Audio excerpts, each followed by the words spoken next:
Welcome back to Analysis. We've been talking about the government's current terrorist prevention measures.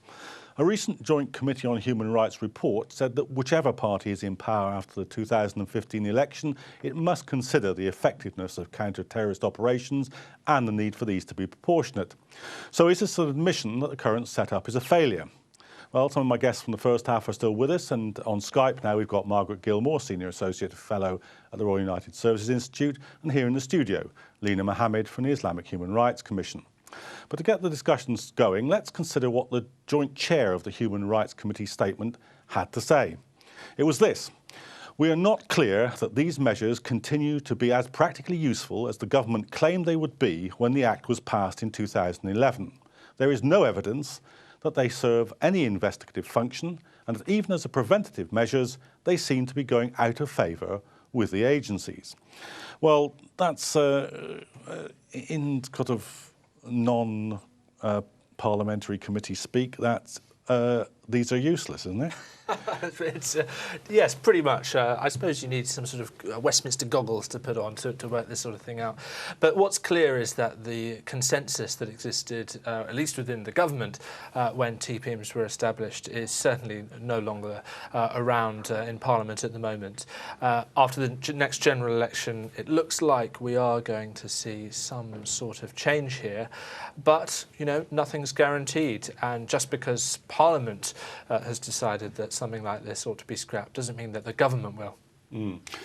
Lena, I mean, it's high time these went. I mean, if this is right, they're ineffective, in the words of the committee, and they have no preventative value whatsoever. I mean, that's pretty damning, isn't it? Well, absolutely, it is damning, and I think it's really just, the TPIMs have really just been an extension of the control orders that we saw put in place in 2005.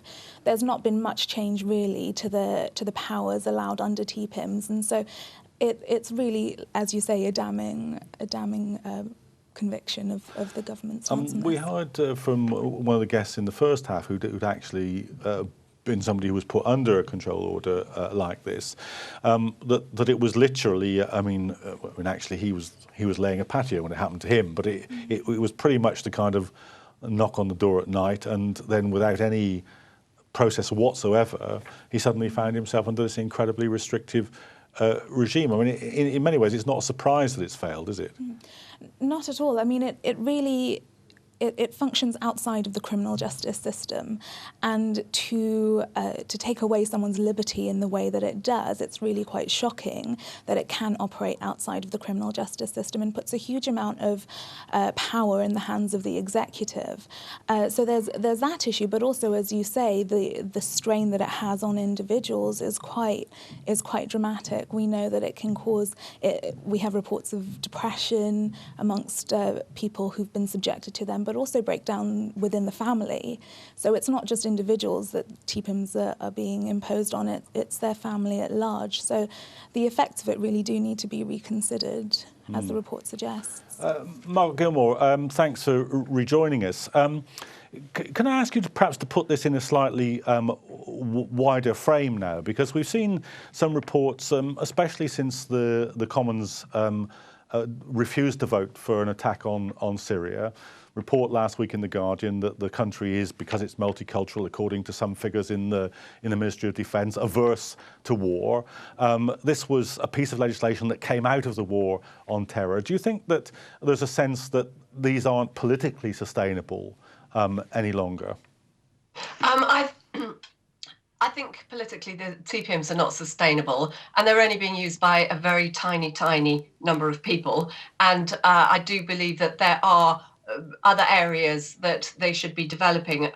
David Anderson, the reviewer of the UK's terrorism laws, said that more should be done to work on exit strategies. In other words, changing behaviour so that after the 2-year period, they're no longer regarded as dangerous. Maybe they've had to think about things and talk to people about things and change their mind. But if you're just going to punish people and ground them, as it were, like a child, and keep them at home and take away their liberties, after 2 years, are they going to be less angry or more angry about their position, less hostile or more hostile about their position? I would have said more hostile. So I think they've got to look at other ways and deal with that. On the Syria thing, that's different. I think they are worried that a lot of young people who are quite radicalized are going over there, and they're getting in with some very extreme people. Some of them are Al-Qaeda run or Al-Qaeda support groups or have the same ideologies. They're going to these training camps, and the fear is that they're going to come back to the UK much more hardline. The fear is that they are may come back having planned to sit for a while and carry out attacks here. That's a big unknown. How are you going to deal with these people? Are you going to put them all on TPIMs? No, of course you're not, just because there is a suspicion that some of them may be dangerous. So I think the politicians are reluctant, and some of the people in the security agencies are reluctant to let go of the powers they have over and above the courts. But I don't think that TPIMs are going to work politically. They're just more trouble than they're worth. Alex, do you think there is a wider framework here that that people are thinking about with the kind of sort of war-averse public opinion, I guess is the way that you might express it? Well, I think from the point of view of the public, we see a lot of pressure, really, to try and keep civil liberties. You know, I mean, this programme is quite clear what the message is to the government. But government has to listen to the security services as well. And the simple fact of the matter is that the security services are dealing with hundreds of terror suspects, people who there isn't enough evidence to charge them in the court, people who are going to terrorist training camps here and abroad, people who need to be watched covertly. They need to be surveilled. These are dangerous people who could potentially commit terrorist acts in the future. So the minister has a job to protect people as well. The question mark then becomes how they deal with that. And what the security services people are telling them is it's going to be harder to protect innocent British civilians from being the victims of a terrorist attack if we get rid of TPIMs. No wonder they're reluctant. Dr. Richards, thanks for rejoining us for this part of the programme. Do you see any connection here with the kind of questioning that's going on about the TPIMs thing and the broader environment around foreign wars that we've been reading about? Yes, and I think your last speaker sort of made that connection quite nicely, that this is basically about security threats and a sort of fairly unprecedented level of security threat. And we must remember that these measures, nobody likes these measures. They're a very blunt instrument. Nobody's particularly happy about having them, but they're considered to be a measure that we need in the face of fairly considerable security threats of the likes that we've just heard. And those are manifesting themselves at the moment in terms of people coming back from conflicts, but they've been around really since 9/11 at a very heightened level in this country. So that we mustn't forget that that's what these are about. They're a tool that's aimed at a particular level of security threat. I mean, Lena, it sounds though from what the committee that's reporting here are people who are very well aware of this, will be in contact with the security services, and even they have essentially said this is counterproductive. It's not doing what you guys want it to do. Absolutely, and in fact the committee has been very critical of the fact that information on who is a terrorist and what constitutes a terrorist has actually not been available to them, and neither has it been available to the public. So that's a real criticism. We're told that there is this threat of terrorism, but we don't know on what scale that is. And so the issue is that there's a very low threshold with the TPIMs. The authorities are required to have reasonable belief that these individuals might become involved in terrorist activity. That's a very low threshold, and it's essentially criminalising individuals who haven't done anything at all. And we know that Muslims have been targeted with this, and it risks criminalising Muslims across the country. And it is another feature of the war on terror where Muslims do feel unfairly targeted. So, I mean, what we're saying really is that the person that falls under these orders can't see the evidence against them. If they appeal, the appeal court can't see the evidence against them. And the committee charged with oversight also can't see the evidence against them. I mean, Alex, it's an unworkable system, surely. Well, it's pretty open and shut case in that sense that for a series of measures which are depriving people of their liberty, this is not how it should operate. But I think what we've got to remember here is that the people who have been placed under the TPIMs regimes are people who there are perfectly legitimate questions to be asked about their conduct. They're not necessarily completely innocent. It's just that we can't prove in a court of law that they did it. That doesn't mean that they're not dangerous. But that doesn't mean that you should deprive them of liberty, because ultimately that's where the principle lies. So what we need to do is give the security services the powers to covertly place them under surveillance and gather the evidence. And the simple fact is they do actually have that already, really. But of course, because we have the existence of TPIMs, they maybe don't need to work as hard as they should. Dr. Richards, do you think that's right? That there is other means available to the security services, very extensive means if they choose to use them, and this is in a way lazy. It's a lazy operation. No, I mean, as you might expect, I would reject that, really. I mean, firstly, there aren't actually that extensive. The security services are not as all-powerful as we sometimes think they are, and particularly their surveillance resources are extremely limited, really. And I would, the previous speaker said there was a very low bar applied to applying these TPIMs. That's not really true. I mean, the fact that there has only been 8 of them recently shows that there's a very high bar, actually, and that, if there was a low bar, there would be hundreds of people on these things. So it's not lazy at all. It's another tool in the toolbox to deal with a particular situation that can't be dealt with in other ways. So we shouldn't think that the security services are just being lazy at all. No, I don't think that's right at all.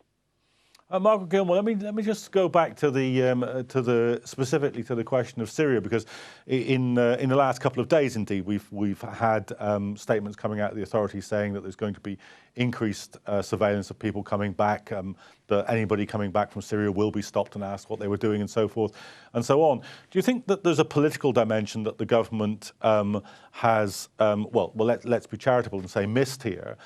Because all the way up to the Commons vote in July, and since then as well, the regime in Syria has been the subject of extensive criticism. The humanitarian crisis in Syria is repeatedly retold to us. And if you do this, you can't be totally surprised that some people in this country decide that the right thing to do is to go there and fight, can you? The trouble is, they're two very separate issues. The UK intervening in Syria could have huge ramifications, implications for what might happen in the whole of the Middle East. So that's one thing, quite apart from our own domestic security concerns, which is when people from our country go over there, what is going to happen when they come back. And I think you have to keep those two separately. You can't just think, well, if we intervene in Syria, then we'll keep ourselves safer. You know, globally, you might get a much worse reaction. So they've got to take all of that into account. And, it's the old thing, looking at those people, then the issue of the people coming back as opposed to the UK intervening is maybe most of them, like the ones who went to fight in Iraq, most, not all, but most will come back and do nothing. The trouble is nobody knows, and there's no way they can possibly afford to put them all under surveillance. That's a very, very costly thing. Personally, I don't think TPIMs is the answer, but that is what they're trying to wrestle with at the moment. Lena, do you think that that the government may be able to? There seems to be a sort of slight dislocation in what's going on there, because there's, as I say, warnings of everybody coming back from Syria being stopped by the border agency and so forth, and yet this particular aspect of the counter-terrorist policy seems to be in a mess. Do you think they're liable to revive TPIMs on the back of the threat from Syria? Well, despite this report from the Joint Committee and the fact that TPIMs are really just an extension of control orders, it's really, I think it's unlikely that there will be dramatic changes, although we would certainly welcome that, if not to abolish them altogether.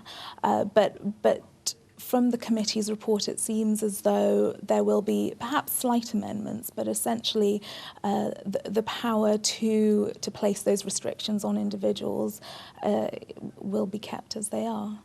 Alex, what do you reckon? I mean, I think Dr. Richards was suggesting that they may keep some of the measures, but others maybe get knocked out. Is that a possibility? It's the possibility. My hunch as someone who goes around Westminster talking to MPs is that while parliamentarians are fed up with TPIMs, ministers aren't necessarily, actually.